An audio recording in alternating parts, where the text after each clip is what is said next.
Welcome back. On this episode, I speak with Korina Emmerich and Liana Shewey, the founders of New York City's Relative Arts. Relative Arts is a brick and mortar store located in the East Village. With over 50 artists and designers to choose from, the store is the go-to for Indigenous made goods. Relative Arts is so much more than a store, though. It is a beautiful example of a peer-run community space. Korina and Liana convert their showroom to accommodate viewing parties, musical performances, poetry readings, and so much more. They are pillars in our New York City community. These deadly aunties are fascinating and so fun to talk to. We just vibed and chatted for hours. So this episode will be in 2 parts. Please enjoy listening to your relatives in NYC. Welcome back to another episode of Let's Have a Powwow podcast. I am your host, Amy Fareed, and on the show today, we have your relatives in New York City, Korina Emmerich and Liana Shewey. Air horns, air horns. Oh my God, you guys. If you are not familiar with Korina and Liana, they are the founders of Relative Arts here in New York City. And Relative Arts is a brick and mortar store where you can find beautiful Indigenous made jewelry, clothing, every accessory you could dream of. But so much more than a store, really. It is a community space that is true to that sense. It's a peer-run community space, and you guys are pillars in our community. And every guest on this podcast has literally shouted you guys out. We've all talked about you. It's been like, Relative Arts is so important to the urban Indigenous community in New York. And being here since the year 2000 and seeing the evolution and the migration of people, new people coming here, you guys have really set a bar so high. But it's also reminds me of being back home. And we have those community buildings back home. We have those community spaces where we can have a large birthday party for our family member or a special Christmas, hand game. And you guys are that in New York. And I think you guys are an inspiration for this podcast because I see what you are doing and it's incredible. And it hasn't been done like this before. And it's so inspirational. So thank you guys for making time to come here. For me, I really appreciate it. And you guys are just so inspirational. So I wanted to give you your flowers. Thank you. That's so of course, I'm huge fans of you guys. And so are so many people. It's when you have a community space like you guys do, you open your doors to people, and peer run, meaning if I have a video launch party, you guys open your door for me. If someone has a movie premiere they want to, or a play, anything, you guys are opening your door, not only to the urban Indigenous or the North American Indigenous people, but even last week, you opened your doors to our Indigenous brothers and sisters from Gaza and had a fundraiser to help raise money for the people in Gaza and save restaurants and community there. So not only are you serving us, you're serving the world, and you guys deserve your flowers. So I just wanted to say that to you guys. Oh, thank you so much. Thank you so much. Means everything. So the general questions I always ask is, how did you get here? Uh-huh. Why did you come here? And are you happy here in New York? And does this look like the forever for you? Whoever wants to take this question first. Liana, how did you come to New York? And why did you come to New York? And also, where are you from? Let's tell the people. Yes, I know where you're the from. origin story. We love an origin story here on Let's Have a Powwow. Yes. Okay. So, Hesje Stanko, my name is Liana. I am Muskogee Creek. I was born and raised in Oklahoma. And I came to New York in the year 2017, right at the very end of 2017, by way of Europe, by way of Portland, Oregon, by way of all around. I spent my college years and some years after in Portland, Oregon, where I went to university at Portland State University from 2005 to about 2014, at which point I packed up and moved overseas, starting first off in Thailand for about 6 months, and ultimately ending up in Prague in the Czech Republic, or I guess now they call themselves Czechia. And I was there from 2015 to 2017-ish. What were you doing in Prague? So whenever I left Portland, I had met a boy, not a boy, a man. He's a grown man. A grown man. And he had, he works as an engineer. He's able to do that work remotely. And I was a bartender. When I was in Portland for my last several years there, I was working as a bartender at a few different places, but mostly at Mississippi Studios, which is just a legendary venue and burger joint and bar in Portland, where I happened to meet and work with Catherine Paul of Black Belt Eagle Scout. Shout out. Oh, wow. That's so cool. Yeah, so I've known her for a while, and just anyway, I met this fella. He was at the bar down the block from Mississippi Studios. He was like a DJ there, and he was just hanging out front one day and said, "What's up?" And anyway, we got together, and I don't know, I guess Portland just kind of felt like it was dying. Yeah. By the time 2014 came around, it wasn't like our scene anymore. It was the death rattle. It was the death rattle. It was like Portlandia had been on for a few years at that point. Portlandia ruined like the OG vibe of Portland, It sure and did. then skyrocketed that's another conversation. Yeah, whole other Go ahead. conversation. But yeah, So you met the guy outside the bar. So I met the guy outside the bar. She hollered at him. He hollered. I hollered back. We spent some time smooching in the alleyway out back. Yes. I miss those days. Yeah, and having attending or bartending different DJ nights that he would have around town. Oh, and he was a DJ? He was a DJ. Oh, so was he like a hoe? Was he a big... No, he's such a quiet boy. He's a good DJ? Most DJs are total nerds. Okay. Oh my God. Yes. Well, Yeah. I know some hoes. I know, so much more. He's like his DJ genre and style is he's like an R&B guy. So he's a lover. He's a lover, Not a fighter. and definitely that's the vibe for. Wait, are you still with this person? Yes.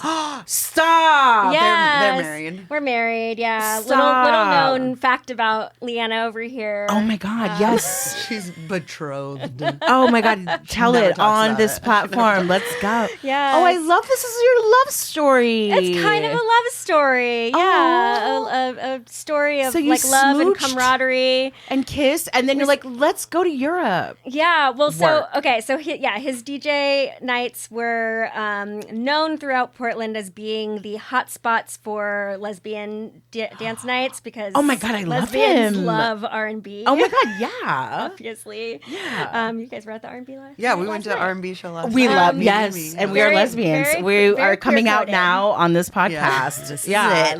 Lesbians You've all love been R&B. waiting for I it. know. And I'm queer baiting everyone. I'm actually married to No, just kidding. Yeah. Still queer.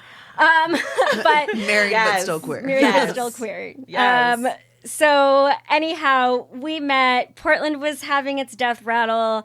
I had saved up like my sock drawer full of cash tips that you make when you're hustling around the, early 2000s Portland bartending scene. And, with him having a remote job that he was going to be able to continue to do, and me having a cash, drawer full of cash, we decided we wanted to just go see what was up overseas. And literally I'm just very lucky that he had a way to be able to kind of support this wanderlust. And that's the best. Yeah. So we picked going to Thailand first because that's where you can go on a little shoestring budget, and your girl loves the beach. Taiwan.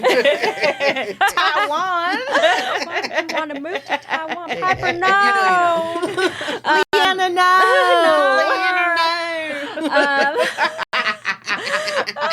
Shout out Parker Posey. Yes. Icon. Oh my gosh, I just watched Queen. Dazed and Confused last night. Oh my God. It makes me want to watch Party Girl. Girl, Dazed and Confused, House of Yes, all of them over and over. Dude, so so good. So good. Amazing. Yes.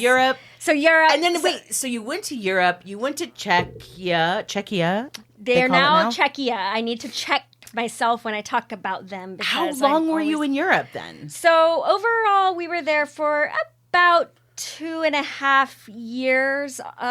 We applied for a visa whenever we got to Prague because we knew that we wanted to be there. Hans had actually never been there. My partner had never been to Prague or Czechia before, but I had previously.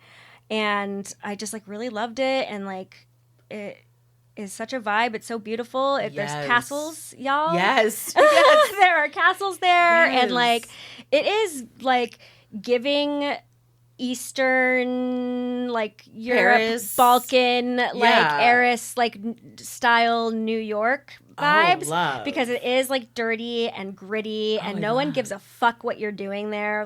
You can just be doing whatever the fuck you want to do. The bars don't close, baby. Wow. The beer is literally cheaper than water there. They eat a lot of Prague. That's where we need to go. Let's go. Okay, I know. so I've been Prague. telling Karina for years. I would love to. The architecture alone, I'm just oh my God. I know that did they call that the Paris of the East? Were they saying that at one point in history? It didn't get so fucked up during wartime because it was so beautiful that they were whoever gets this city is it's a crown jewel in that region of the world. It's so beautiful. Yeah, and that's just the parks, the outdoor life, the culture, the people. So yeah, we decided to just kind of go all in. So after our time just running around Thailand and extending our travelers visitors visas as long as we could there, we ended up in Prague and applied for visas there. They have a freelancer's visa. It's called let's see if I can remember. I think it's called the Živnostenský. And we applied for the visas, and I actually got mine approved, and my partner got his denied. Whoa. So we had already rented an apartment, literally got a new cat. Because my partner Virgil loves cats. Yeah, Virgil. And he really loves this specific type of cat, and we needed a cat in our life. So we had got this cat from Russia to come to us. It's the cutest fucking cat. They still have it. His name is Virgil. Today, He just turned 10.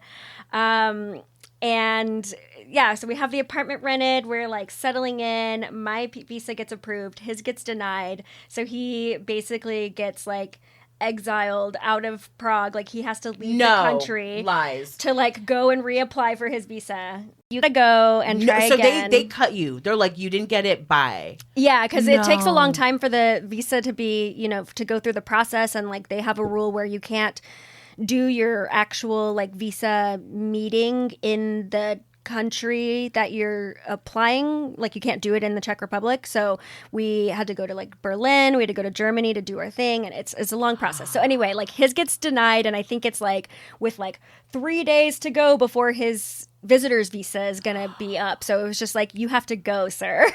Wait, so did you guys get kicked out of Prague? Well, he went to like a neutral. He went to Croatia. Croatia, yeah. Okay. So he went to Croatia and he just dipped out for like 3 months while he like went and reapplied again. And your girl stayed back, held it down. Wait, no, it was that long. I live 3 months. Yeah. So Yeah. like, Did you get a job and everything on your own? Like all that? yeah. Damn. Dude, Yeah. that's sick, dude. Yeah. So like, you know, I was just, I had actually just started this job when I was leaving Thailand. I was doing like freelance copywriting for a online yoga platform, which is funny because I am like not about that life. Oh, but that's so great. So, but you were in Thailand. Were you in Thailand? Were you on the islands? Were you in Bangkok? Where were you? We were traveling throughout the islands. We kind of started off in Bangkok. We went and did like those southern islands. Full moon party and everything. Did you do the Koh Samui and the? Yes, we were in Koh Samui, Koh Phangan, and Koh Yanoi. I went to Yanoi. I love Yanoi. That was my favorite. God. That was like out of all of them, it was so chill, and I love how it's like kind of got the like mix of like you hear like the prayer calls because it's like half the island is very Muslim. like Muslim. Yeah, I went to Yanoi on a photo shoot for some French magazine. I forget now, and so it is very White Lotus. You have like, and I stayed at like a Sixth Sense resort, which is like literally like the next thing like best besides like the Four Seasons on Yanoi. Was their Four Seasons, and my chaperone was so much fun. So her and I connected. We were like, bitch, what's going on?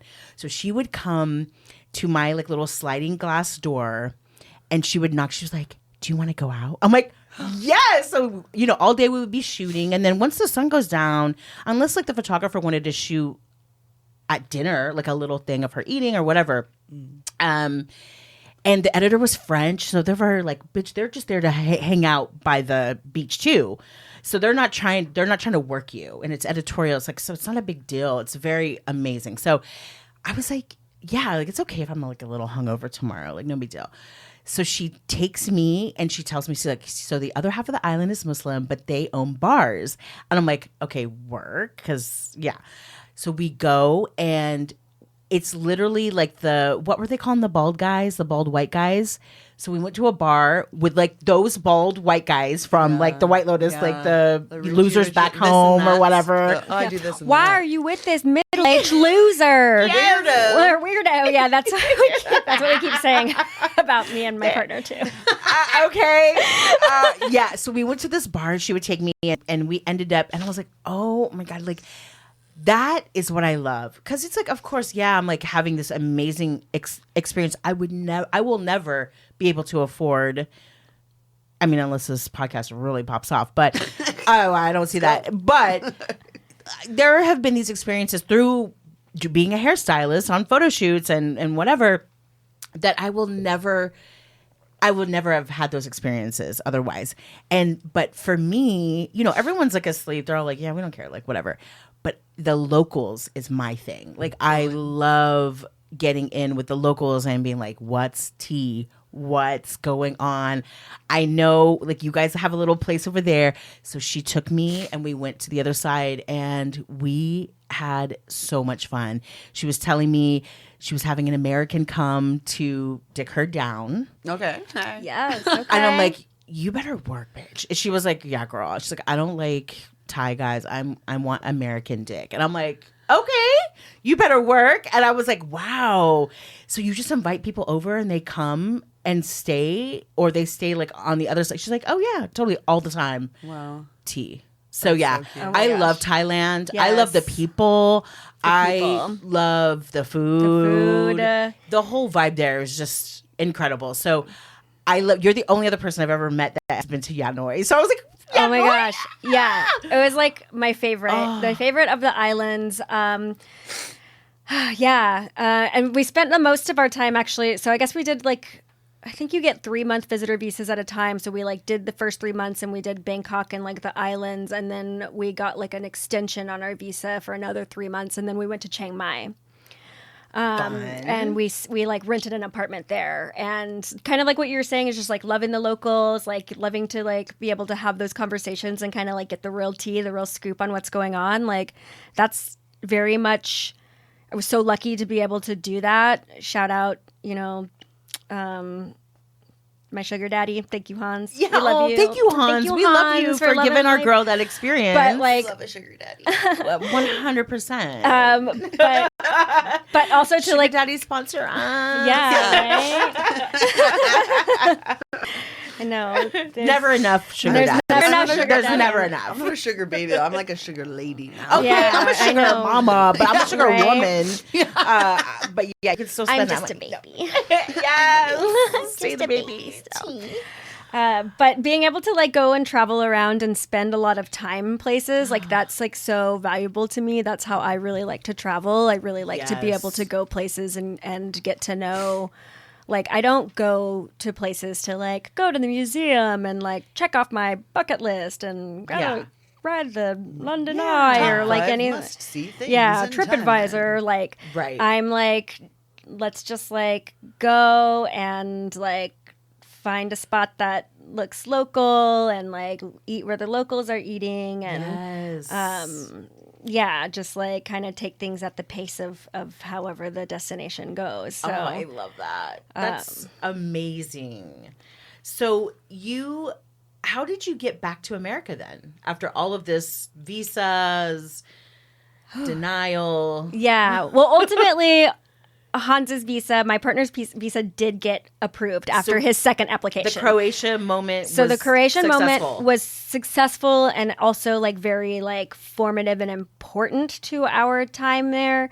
While my partner was exiled in Croatia, he ended up getting an Airbnb, just like that he found kind of randomly. With a Yugoslavian anti-fascist. Okay. Oh, work. No, because I read anti like I'm an Anti-fascist. anti. Like, Anti-fascist. That's my drag name. wait, she was an anti, but she was a fascist. Okay, No. sorry.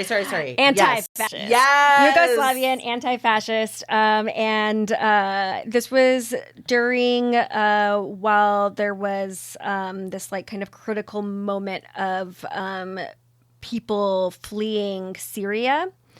Right. You might remember this all taking place in like 2015, and this Yes. is all like while this this far right nationalist like kind of sentiment and feeling and governance was like cropping up everywhere. Like yes, all over Europe. All I remember over. being in Europe and them saying like, "Oh my God!" It's like it was kind of like when Trump took over here. It was like this whole like infection that spread throughout. Yeah, and it was the like world. leading up to it because that was like that was Brexit.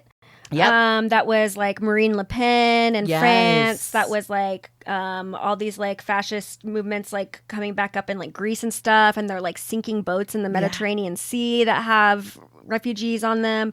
So anyway, Yes. we got very like him particularly that where he was in Croatia was kind of a like pass through along what they called the Balkan route where people were fleeing. So he got really heavily involved in that work.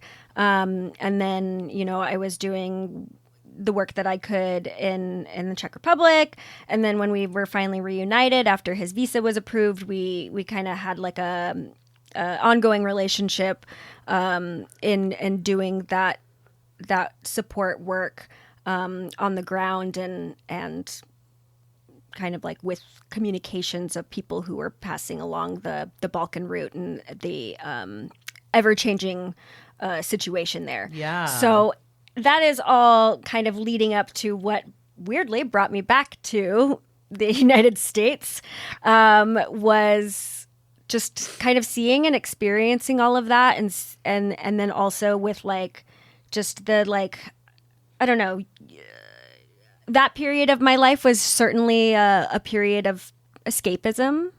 You know, it was like my time. I was already feeling literally the day we flew out to Thailand. I remember leaving Portland and then being in the SeaTac airport to go over to Thailand. And that was when Ferguson happened. It was like happening on the TV screen, and I saw it and I was like, holy shit, I can't believe I'm leaving right now. I need to be there. This is happening right now. Yeah. And then I kind of like, you know, went and had my little tra-la-la escapism moment, but I'm like sitting here watching it all happen and feeling so far away, but also having these really wonderful experiences and meeting all these people, but also still, you know, just feeling very separate from my community, which if I was feeling that already kind of in Portland, just being like, oh, I, you know, have come up in this scene that is very, you know, like the Portland music scene, the indie rock scene, was very just kind of like white liberal dominated. And so I was already feeling a bit alienated from that. And then I like literally took myself as far away as I could from it to go place myself into somewhere even else more like foreign, like literally. So all of this just kind of like culminated in like this experience where I felt like this was happening everywhere and all around me. And I found myself like no longer like, I didn't want it to exist, but I couldn't escape it. And I felt like I needed to come home. Like, it was just like, and then, Trump got elected. Like, crazy shit happened in Portland. Like, there was on their public transit, like, someone, there was like an attack. Do you remember this? Where, like, in Portland. Yeah, the guy killed 2 people. Right? Yeah, they like, it was like a box cutter or something. It's like a guy was defending, some Muslim woman, and like, this person just like did an attack and like slashed some throats, and like it was just like crazy, like things were getting in nuts in Portland. Oh, wow. Yeah. And so like, and granted, Portland is built on racist values and white supremacy, so right. It's a long legacy of over being there. Super white. It's like general. a white it's utopia. like white utopia, literally. Yeah. So just this everything stirring around in the world, and like. Yeah. So you wake up, you're like, wait a minute, what am I doing? I need to get home and do the work and like get back into myself. Yeah. Because that's who you are, right? As an activist. Yeah. And it's becoming increasingly, you know, like at the same time, it's like, oh, we have to apply for a visa again, and you didn't get yours the first time, and like, what are we doing? And we came home and got married. We came back in 2016 for us to get married, and then we hung out in Portland for a few months. I went to Standing Rock.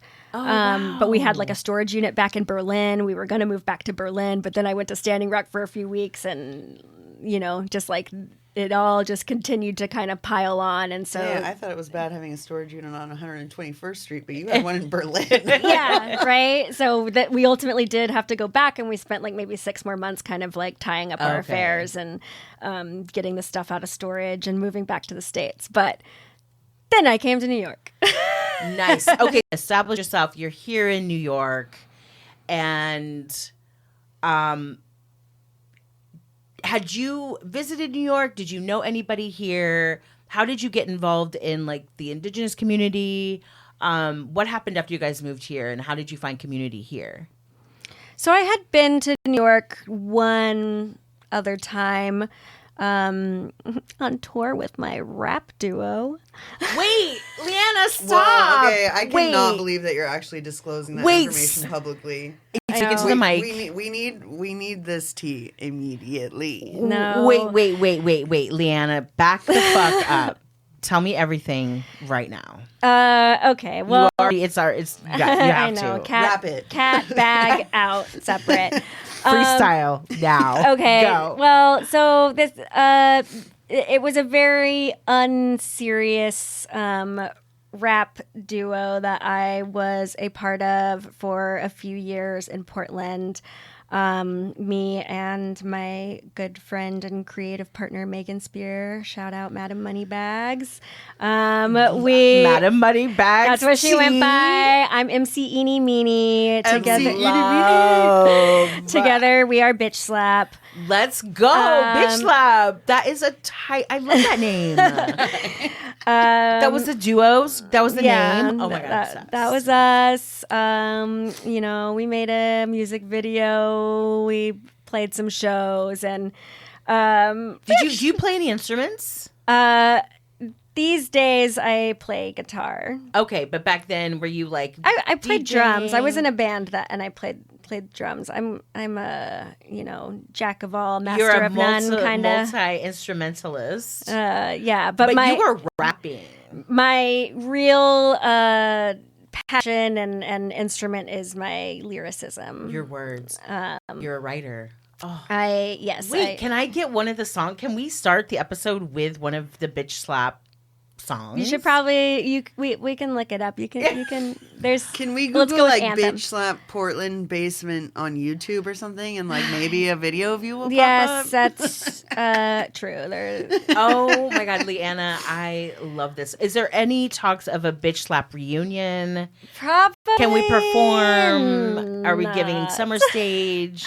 Are we giving the relative art stage? Bro, we gotta press up Bitch Slap 45. Oh my gosh. I really want to start pressing a bunch of 45s. Amazing. We a did. record press. Do you guys have a record press? No, we ain't got no money. Yeah, but we know people. We've got ways. I got You mad got the hookup. Yeah. We did release an EP called Mount St. Felons on cassette tape. Oh my god! I mean, I see the wordsmithery happening, and I'm obsessed. All right, so maybe we'll drop a link or something. It's we might have to drop a link to Bitch Slap. It's incredibly unserious, and in retrospect, like maybe not the most like just it was completely unserious. I love that. But also just like very fun. It was an opportunity to kind of like have an alter ego and do something creative with not just like this my partner Megan who was my rap partner, but with other Portland musicians. What was like super cool about it was that Megan was a pretty known and prolific musician in Portland. She was part of a lot of different bands and her own groups, and I like worked at the music venue, and I used to have a production company in Portland, and so like I would be putting on shows, and we were both just like very much in the community, but like didn't have a creative outlet that was like ours and that was like fun. So it gave us an opportunity because what's beautiful about like hip hop and rap is that there's a lot of sampling involved. There's a lot of like callbacks and shout outs, know, and windows. Right. We got to be raunchy. We got to be nasty. Like we were, I swear, whenever Cardi B like started going off, I was like, I may have been already rapping nasty shit like that. Oh, wait. Okay. So are you saying Cardi B... She would have never have heard of us. She would never have heard of us, and I am embarrassed that I even. But what you are saying is that you were as raunchy as Cardi B. We got pretty nasty, like because it was just an opportunity to like have an outlet and just like be nasty and just get up on stage and just like be fucking ridiculous and like hoes. Liana, and like bitch, I'm obsessed. Like really, that was just like the vibe of the time, and like no one was really like, because Portland is such like a rock and roll, like think Pacific Northwest, like alternative rock, and like there wasn't a lot of that coming out at the time in that space, so it just like felt so fun to be able to do and to be able to collaborate with these other producers and artists in Portland, because we got to be like, hey, like just hitting up our homies like, hey, you want to make a beat and we'll like rap over it. So we got to collaborate with all these and really everyone great wants musicians. to make a beat. Yeah, Beat. it was super fun. Like all of our songs, we've only got like 6 or 7 songs. They're all very different, and like maybe 2 of them are like self-produced, and like the rest of them are just like beats that like were made by our friends and other musicians in Portland. And That's very. I love that. Thank you for sharing that. That was I know. amazing. I keep wanting to like maybe like leave that in the past. No, but, do not leave that in the it's- past. Now that I know that about you, it makes me love you even more. That is so dope. Like I love Yeah. anyone who has ever had a band or a group or has tried to do the shit. Like I don't know. I feel like I can trust you now. Like you've put yourself out there. It's a vulnerability. I used to have like a shitty punk rock band, a rock and roll band in New York. And yeah, it's like, I don't know. It's just, it's a little secret group, a secret sect. Like, oh, you've done that? Okay. Yeah, I've done that. Yeah. I know what it's like to like play in front of, well, you guys sound kind of popular. Like, I've played in front of like 10 people before, one person, like my friend before, like so fun. And I love that. But I love vulnerability, and that was awesome. So thank you for sharing that moment. So Yeah, you had of come course. to New York with Bitch Slap and tore the house down. Yeah, well, And so yeah. yeah, we had come out here. I had a friend who still lives out here, one of my best friend from high school. Her name is Brooke Shue. She's an amazing artist. Shout out, Brooke. So, like, I got to stay with her. She lived in Ridgewood at the time. So, it's like riding the trains, like hanging out, staying out late, like, kind of got a sense. But this was, oh, man, I don't even know years anymore. Maybe this was like 2011 or something like that. And by the time I did move out here in late 2017, 2018, I knew a bunch of other people from Portland who were here. My friend Kevin and my friend Holly, who I worked with both of them at Mississippi Studios. Like there were some people I knew out here, so I didn't come in like totally Nice. Yeah. without a little bit of a cushion of friendship, because I moved here when I was like, 30 or 31. So kind of at that time when it's like, I'm not, new friends don't come so easily once you reach a certain age, Right. But I found my native community the way all natives find their community. At the powwow, y'all. Hey. Your girl was on Facebook. You found it. I found the Sunset Park powwow. Oh my God. I went out there. And I saw like a little flyer for a gathering at the American Indian Community House back when they were still down like on the Lower East Side. Eldridge. On Eldridge. And Oh, yes. We know about the Eldridge Street. Yes. My first episode, we talk about the Eldridge spot.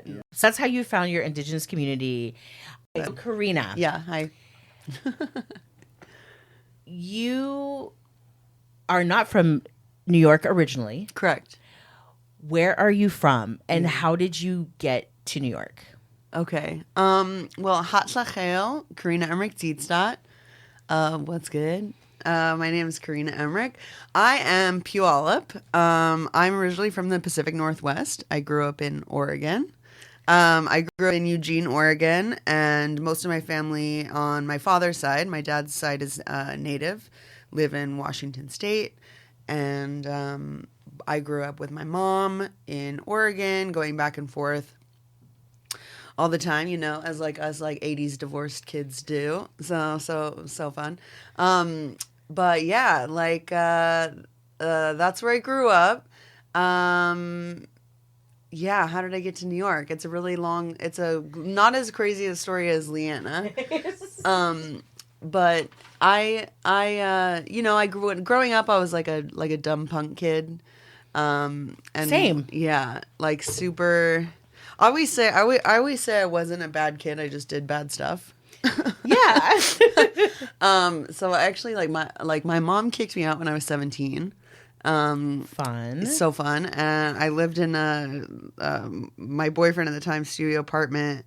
We called it the box because it was literally just like a room, and we didn't have a phone or anything. We would have to go to the Albertsons across the street to use the payphone. pre-cell phones, all that shit. Yeah, like, I don't know if you guys know what a payphone is. Kids don't know what a payphone is. That was the thing. You could like put a coin in, a quarter or 35 cents, and they'd raise the shit anyway. Yeah. And then you could make a phone call. Or you do 1-800 call collect, and then you quickly say, "It's me. Come pick me up from the movies, Mom." Yeah. Yes. Exactly. Yes. Exactly. Oh my god, I love that. I forgot about 1-800 collect. Yes. Yeah. But yeah. So times were tough. I actually.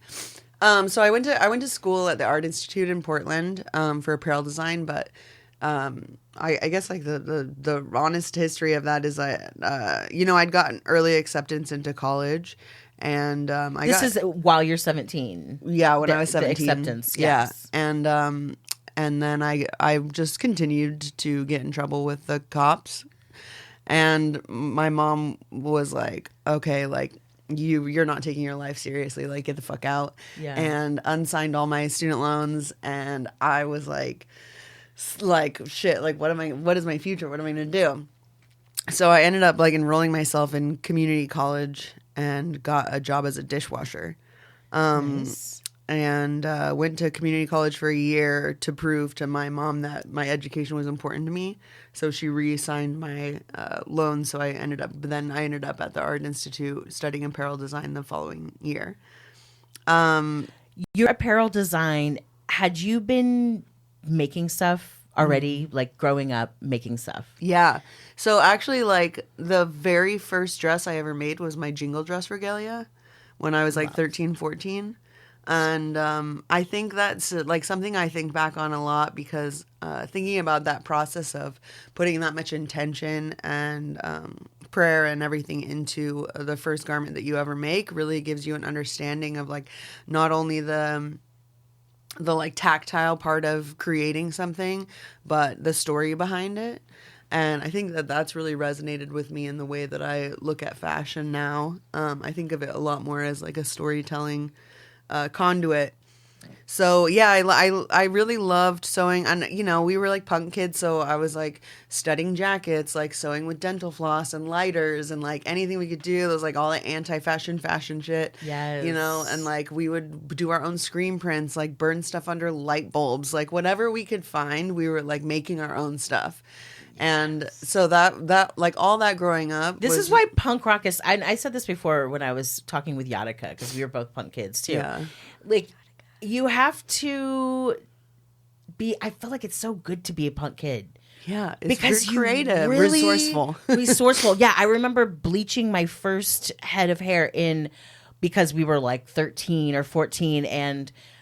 My mom was going to let me do this, but I don't know. Maybe she would have. But definitely my friend's mom was not like up for this. So we went to like a Taco Bell bathroom and bleached hair in a bathroom and like rinsed it there. Like, you're resourceful, but you're figuring out, like cutting things, sewing, learning how to sew or whatever you think, patchwork. Yeah. I don't know. I just think everyone needs to be a punk. Because it kind of, and then also just socially too. And when that time when you're a punk rocker, for me, it was when you realized, oh, the world is so fucked up. Yeah.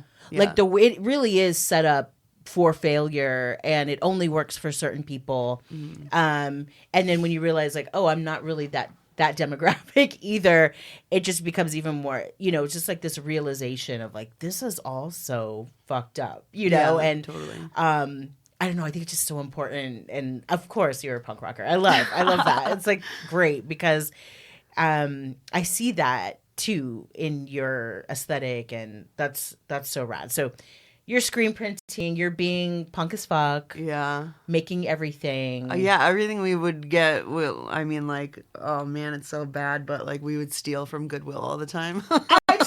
Oh my God! So bad. But like, literally $2 shirts. Yeah, that's what taught me how to do all my alterations. Oh like, my God. I made all my skirts into mini skirts, like, I have to admit too, I and many of my friends back home, also when you're like, 14, 15, we don't have any money. No, like even if we had little jobs, like, give me a break. Yeah.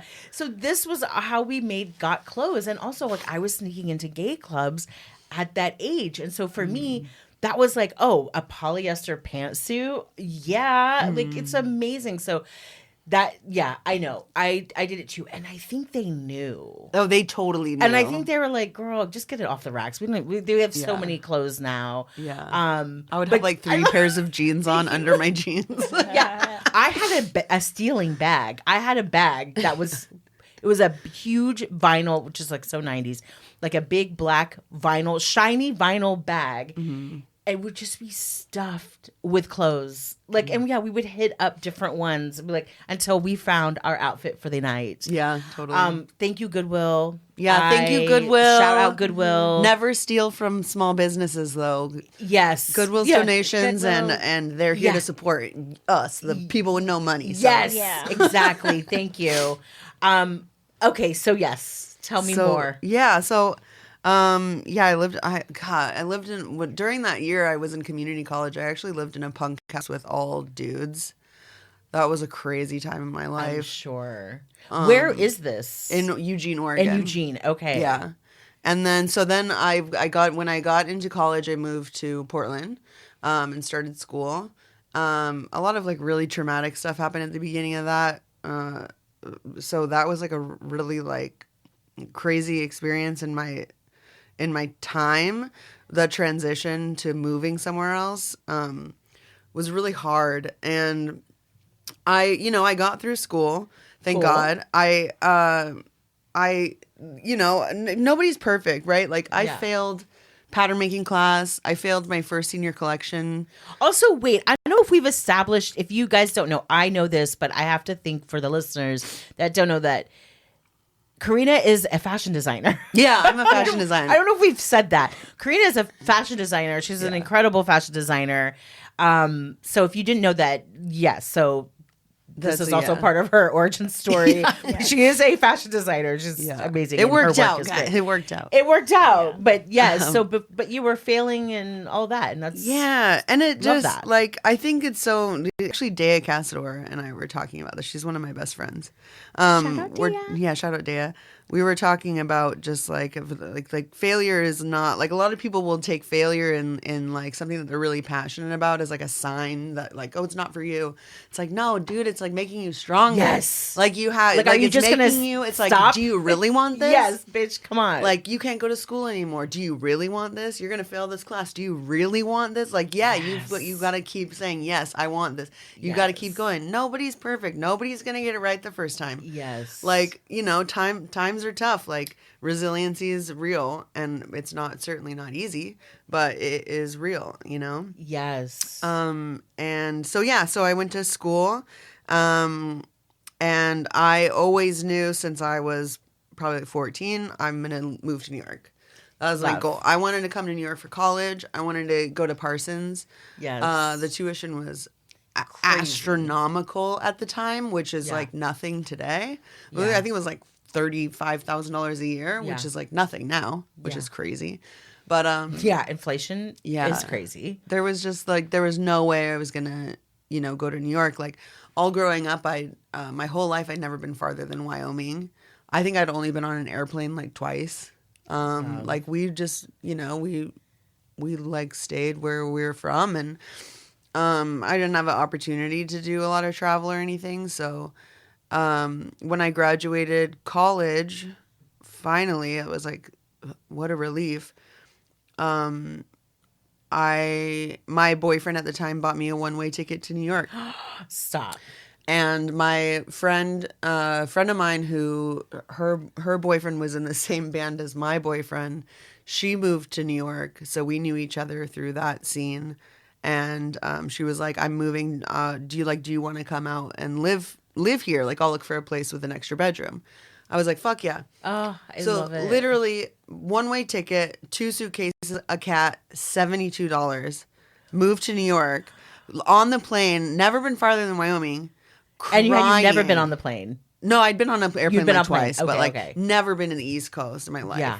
Like just like bawling. Like I remember getting here and just being like, what the fuck is this? Wait, how old were you? It was 2009, so I was like 22. Oh, yes. Okay. 23. Yeah. Okay. And yeah, it was just so crazy. I remember my very first thought was like, oh my God, it's so filthy here. Yeah. Like, because if you see New York on the movies, you're like, oh, it's so magical. And then you get here and you're like, oh, this is like literally living in a fucking dump. Yeah. Like, it's like the meme. Like when they're like what people imagine New York is and then what it really is versus like what it, yeah, it's crazy. Yeah. But yeah, like I moved here. I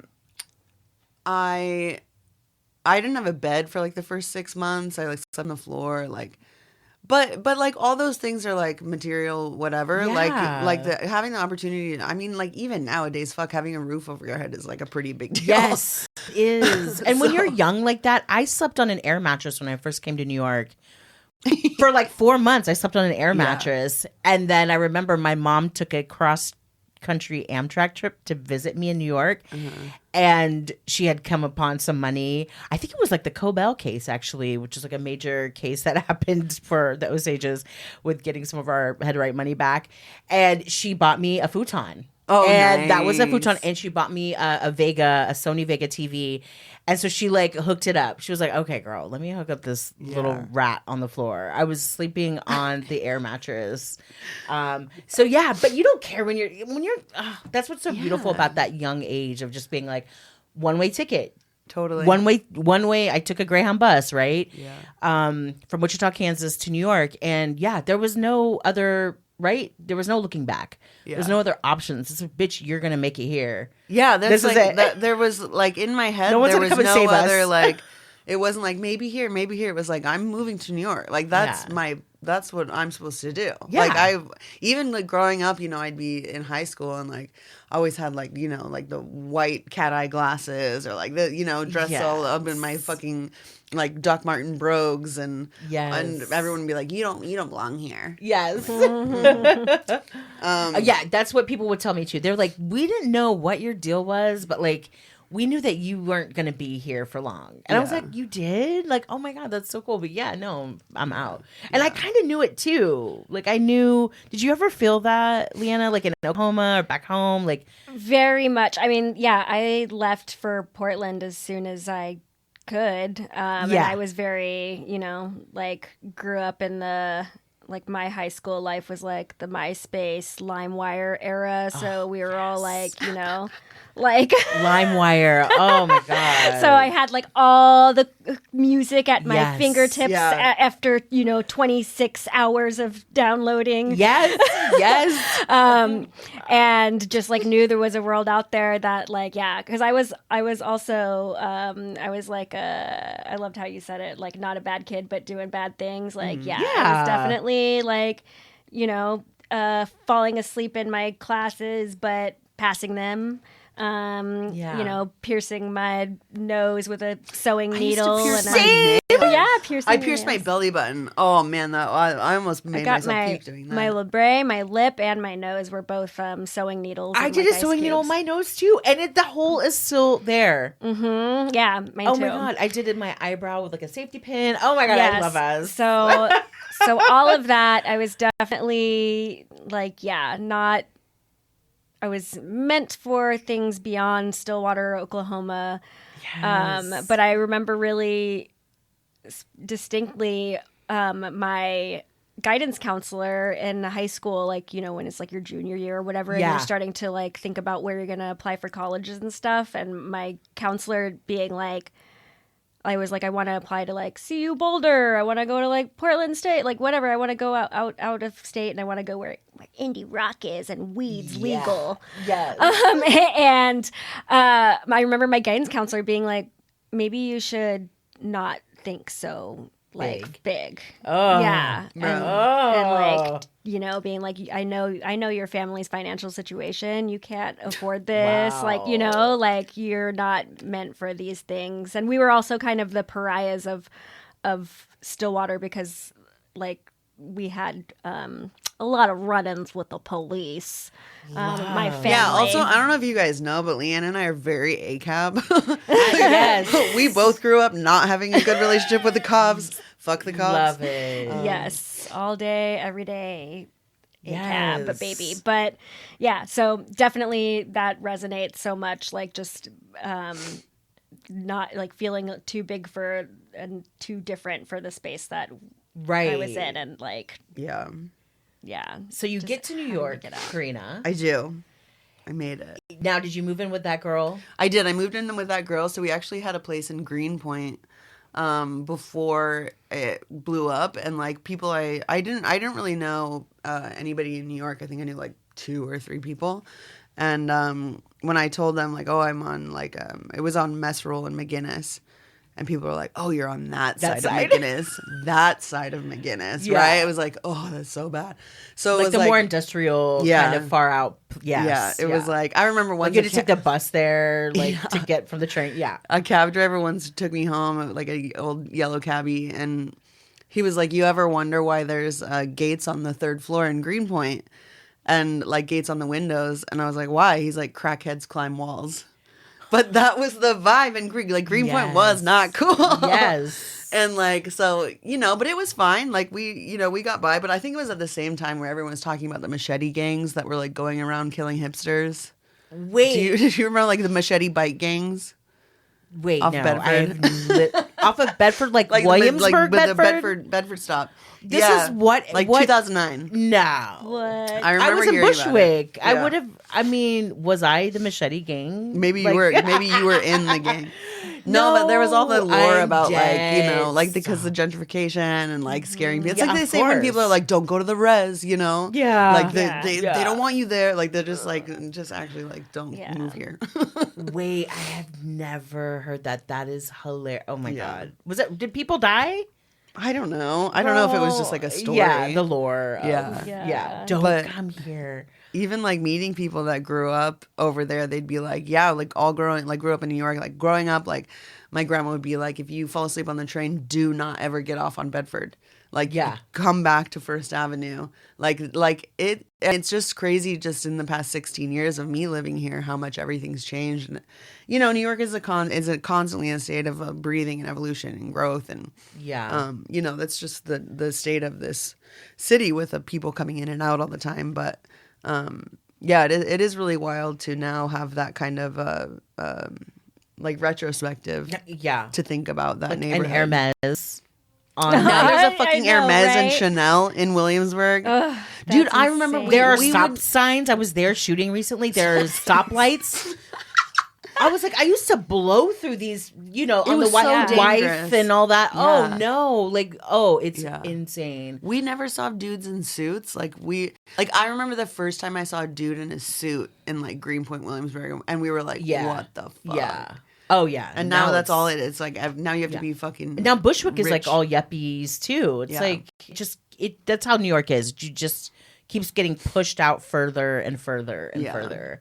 So maybe we should bring the machete gang back. Yes, let's start it. Machete gang. This is back it. We're in heard it here Williamsburg. first. Exactly. So I did that. I worked in retail. Most growing up was my job was doing retail or restaurants. You were in New York. You're hustling. Are you designing anything? Yes, I was.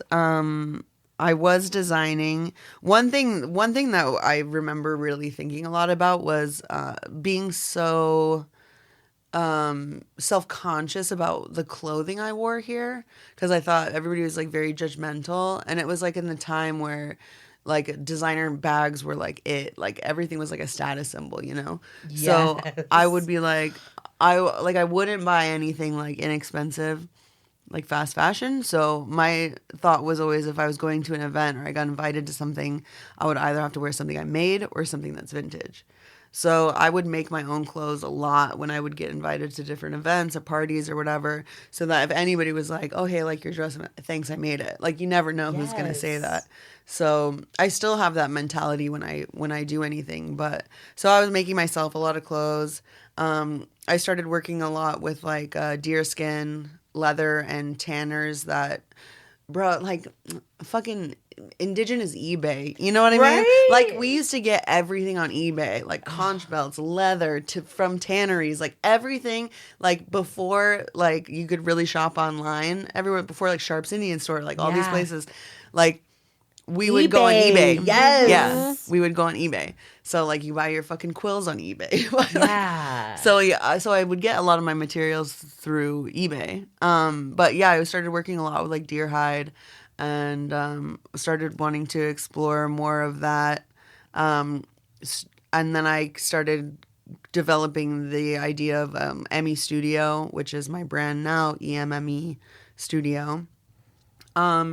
And I had actually, before I left Oregon, went through the application process for Project Runway and got all the way to like the top 30, I think. And then they were like, we think you're still very young, because I just graduated college. Yeah. We think you're still very young, but like, please come back.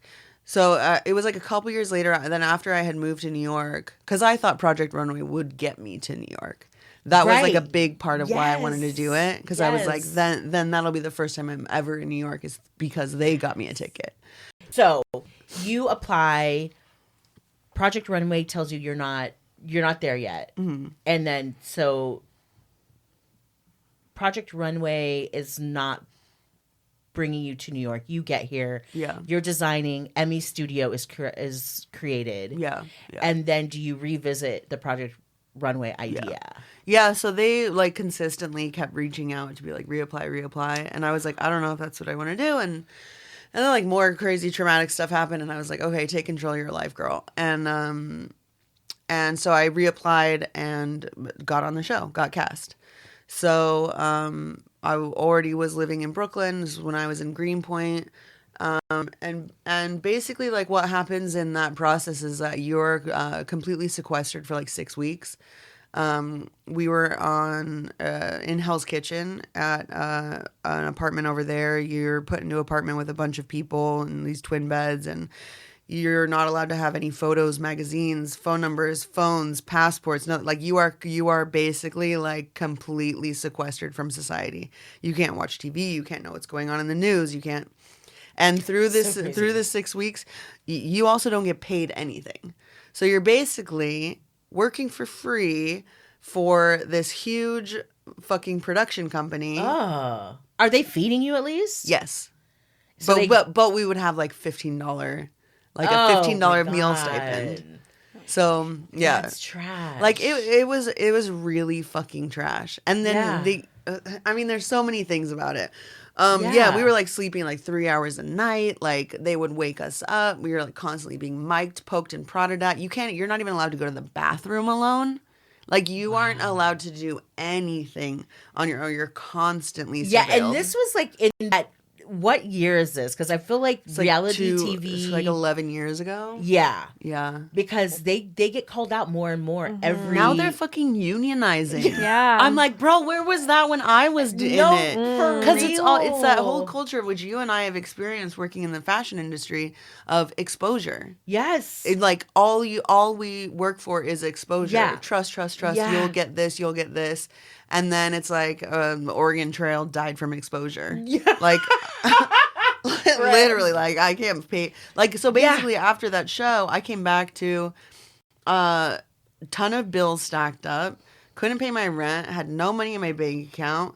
The show started airing already before we were even done filming.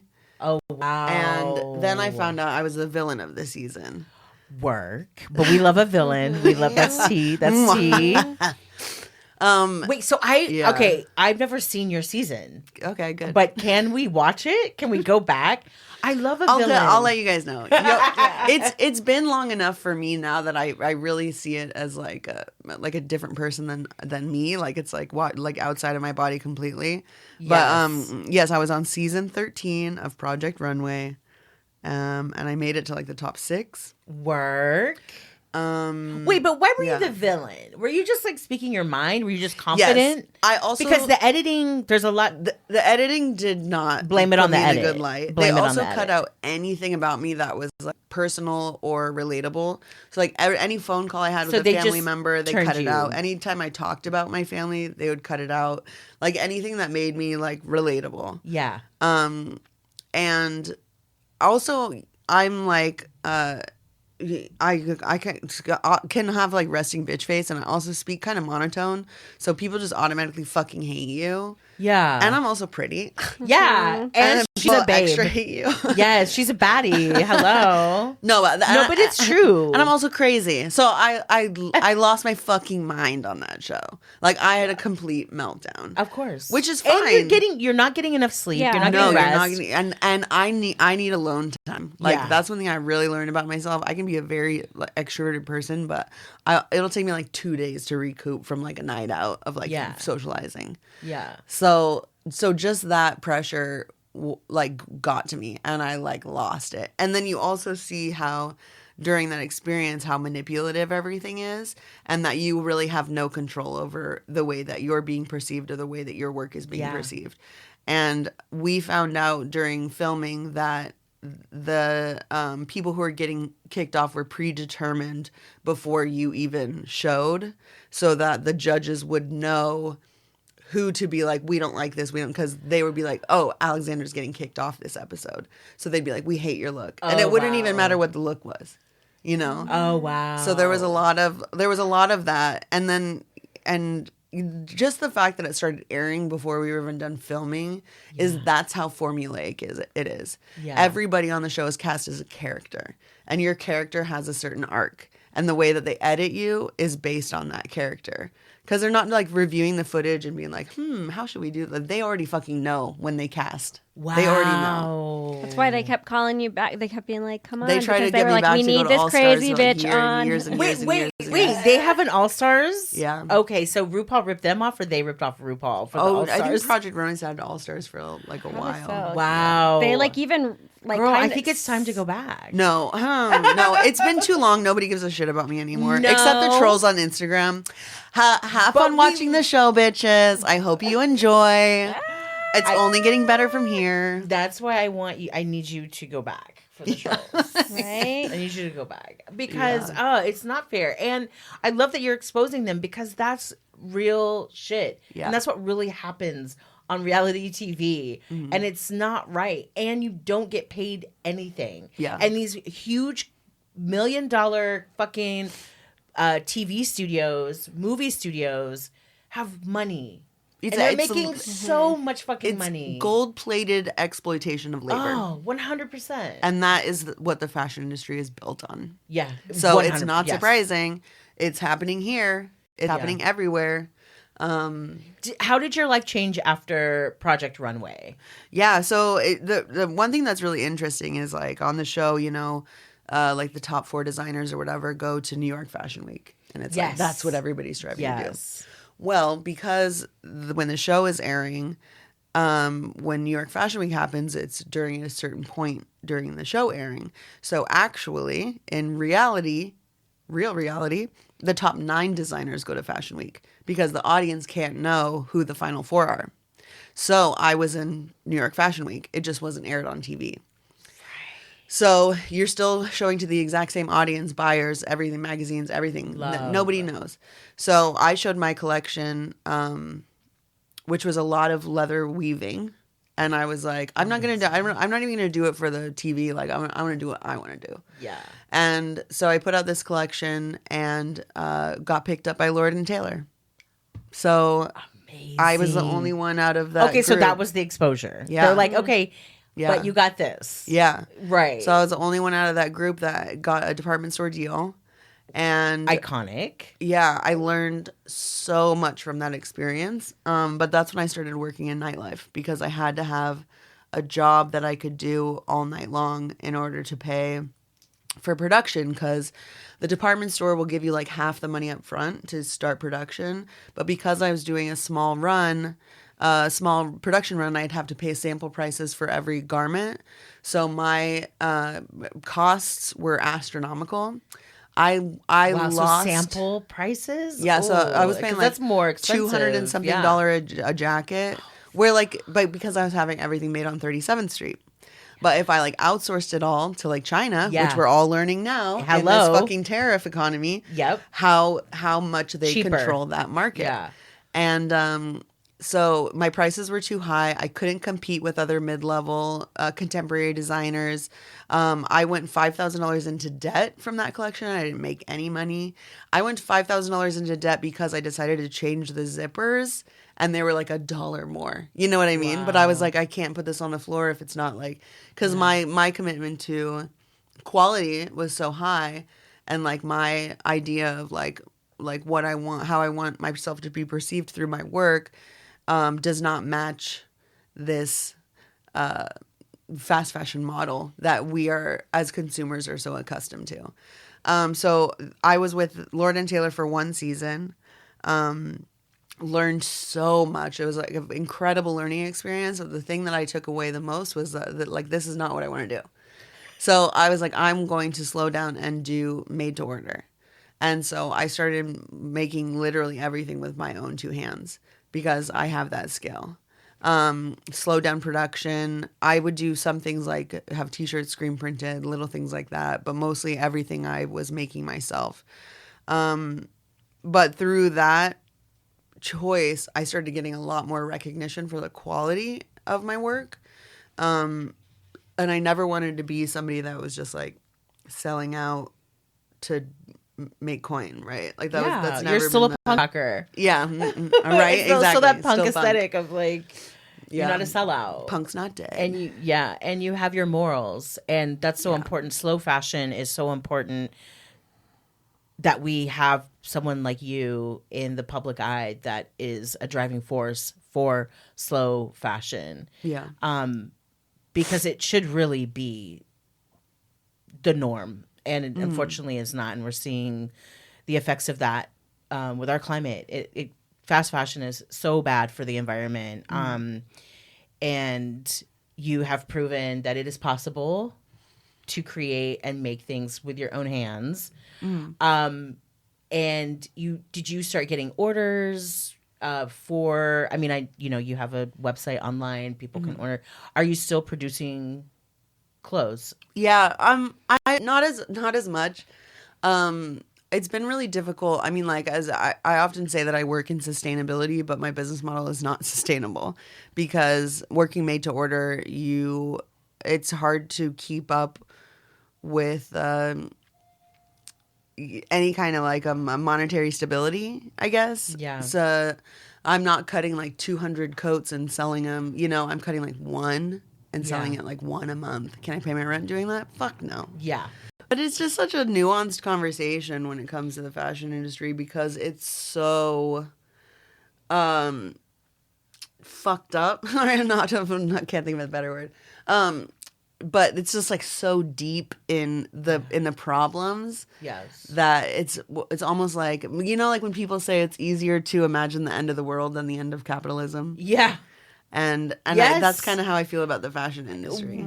Yes. Like it is the second largest industry under big oil.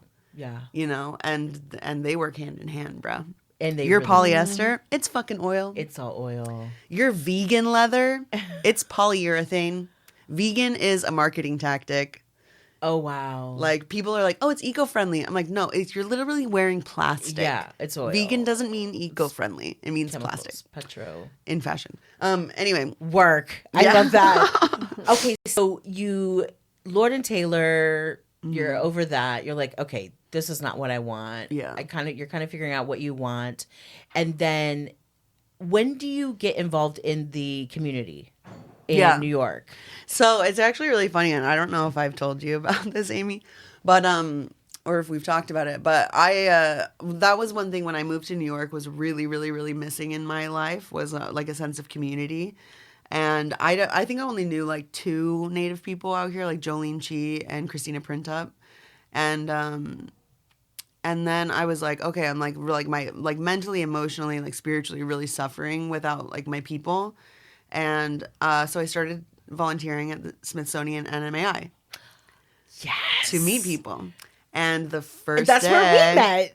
I sat at your table and I met you. Oh my God. Yeah. And you were like, I'm Amy. And I was like, oh my God, it's Amy. Was that when I was on a panel? Yeah. I was on a panel. I think Neil Perkins and like, yes. I was working with Maria Hupfield. Yes. And we met at the Smithsonian fashion panel, which was such a an amazing momentum that was happening in Indigenous fashion at that time, right? Yeah. It was like there was a book about it. Yeah. There was like the big Peabody exhibit. And it was like, oh, okay. And then Jamie Okuma with the boots. And there are these exhibitions going around. And it was all like Native Fashion Now, right? That's what it was called. Yeah, it was like the first time Indigenous fashion was really put into the spotlight on like that level. Yes. Yeah. And so you found community through the Smithsonian. Yeah. So basically, what happened was I started doing that and met people. I knew Jolene Chi, who is an amazing designer here in New York City now. And I found out about the powwow that was in Manhattan. That was like for the first time in like 198 years or whatever. And I missed it. And I reached out to Jolene and I was like, bro, I can't believe I missed this powwow. She was like, well, we're doing a women's talking circle at AICH. Sent me the flyer. Same fucking flyer Liana saw at the powwow. And we met at that meeting. Oh my God, love. And it was like 2018, maybe like a year after she moved here, right? Yeah, it was about 1 year after I moved here, into 2018. Yeah. So, wow. So you guys met at the American Indian AICH, Community House. Eldridge. Yeah. Yep. Oh my God, at the Eldridge spot. Same with Nicole Wallace. Same with Jolene Chi. Same with Maria Hupfeld. Stina Hamlin. Like just like an amazing OG group, and some bad eggs were in it too. Okay, love. But you guys, We've been through a lot together. oh my God, yes, you guys have. I know. Our like kind of just like shorthand like reason why we fucked with each other is because like, you know, we've run from the cops together. Yeah. Like, you know? Yeah. So we were in. You have finished part 1 of our Relative Arts episode. Tune in next week where we really spice things up and answer our first question from a listener.